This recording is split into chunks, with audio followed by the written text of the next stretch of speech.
அஸ்ஸலாமு அலைக்கும். Welcome to FM சமையல். இன்றைக்கி பன்னீர் மசால் வடை செய்ய போகிறேன். செய்முறை பார்த்துருவோம். 1 கப் அளவுக்கு கடலைப்பருப்பு நல்லா 3 மணி நேரம் ஊற வச்சு வடிகட்டி நம்ம மிக்ஸி ஜாரில் மசால் வடைக்கு அரைக்கிற பதத்துக்கு அரைச்சி எடுத்துக்கின்னு இதுக்கு 7 பல் பூண்டு எடுத்திருக்கேன். சோம்பு 1 டீஸ்பூன் எடுத்து மிக்ஸி ஜாரில் ஒரு பல்ஸ் விட்டு எடுத்துக்கின்னு கொரப்பாக அரைச்சிக்கின்னு சோம்பையும் பூண்டையும் அப்புறம் அதையும் மிக்ஸ் பண்ணிவிட்டு 1 டீஸ்பூன் அளவுக்கு சால்ட்டு உப்பு சேர்த்துக்கின்னு இதுக்கு பன்னீர் 1/4 கப் அளவுக்கு சேர்த்துருக்கேன்.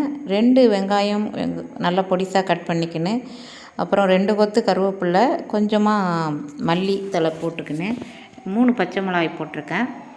போட்டு நல்லா மிக்ஸ் பண்ணிக்கின்னு இப்போ பன்னீர் நம்ம வீட்டிலேயே தயார் பண்ணுறோம். எல்லாமே இப்போ தயார் பண்ணிடுறாங்க வீட்லேயே. அது பாலை காய்ச்சிட்டு நம்ம வினிகரோ லெமனோ எடுத்து புழிஞ்சிட்டாக்கா பன்னீர் ரெடி.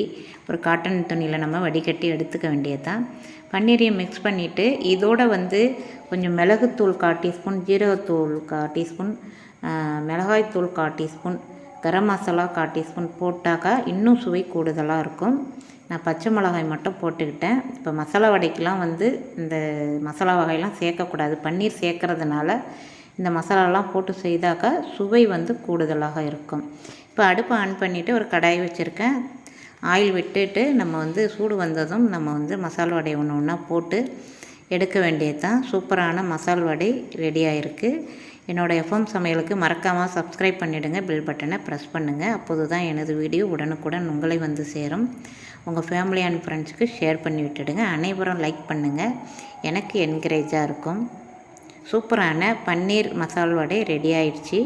இது கோல்டன் ப்ரௌன் கலரில் வந்தோடனே மீடியமாக அடுப்பு வச்சுக்கோங்க. அப்போ தான் நல்லா வெந்து வரும். இல்லைன்னா மாவு மாதிரி ஆகிடும். அதனால் மேலே மட்டும் நமக்கு கோல்டன் ப்ரௌன் கலரில் உள் பகுதியில் மாவாக இருக்கும். அதனால் அடுப்பை மீடியமாக வச்சுக்கிட்டு வடையை நம்ம எடுக்க வேண்டியது தான். மசால் வடை சுடுற மாதிரி தான் இதுக்கு பன்னீர் சேர்த்துருக்கோம்.